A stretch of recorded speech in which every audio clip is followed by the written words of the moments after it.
سعودی عربیہ میں جب حنبلیت کا نفاذ ہوا تو تمام بزرگ کو گرفتار کیا. تم تعویذ لکھتے ہو, تم دم کرتے ہو, پیران مدینی کسوں کے منڈے والے ٹول پیران دا پکڑ ہوئے گتا سر گور نہ حقیقت پیران دی اس طرح سے کمال نشتا تشت اور کالو خان ٹولے اٹھا سو. ایک عرب شیخ ہے, شیخ علی قبا کے اندر,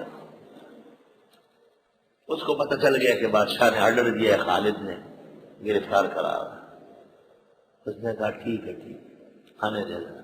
مرحبا مرحبا بالسلطان مرحبا بالشرطہ. ہے نا کہاں ہے؟ لوگوں نے کہا آ گئے. میں نے خود ملاقات کی ہے, دوست ہے ہمارا, حضرت اقدس مولانا مفتی محمود کا جان نثار معتقد ہے. حضرت کی تشریف آوری پر 200-300 آدمیوں کی مدینے میں دعوت ہے. ایسا نہیں, چھوٹا قد ہے, خوبصورت سا ہے, اونچی شلوار پہنتا ہے, چھوٹا سا ڈنڈا ہر وقت ہاتھ میں ہوتا ہے. لوگوں نے کہا پولیس آ گئی ہے, یا خذک اللہ واللہ. اس نے اپنا عمل کر کے جنات سے کہا پکڑو شرطوں کو. دیکھا تو ہر شرطہ ٹانگے اوپر سر نیچے ہے. کہا گاڑی الٹ دو. گاڑی الٹ دی, پہیے اوپر ہے, چھت نیچے پڑی ہوئی. غصہ آ گیا شیخ کو بہت زیادہ, اور اپنے موکلات کو کہا کہ یہاں سے لے کے ریاض تک جتنی گاڑی ہے مجھے پکڑنے آ رہی ہے سب کو پکڑو.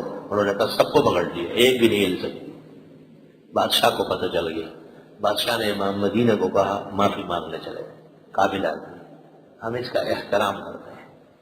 4 ایکڑ میں بادشاہ نے کوٹھی بنا کر کے دے دی. بادشاہ نے درخواست کی کہ آپ کے پاس جو بیمار آتے ہیں ان کا لنگر ہم دیں گے. اس نے کہا یہ نہیں ہو سکتا, میں خود دوں گا. آپ کیوں دیں؟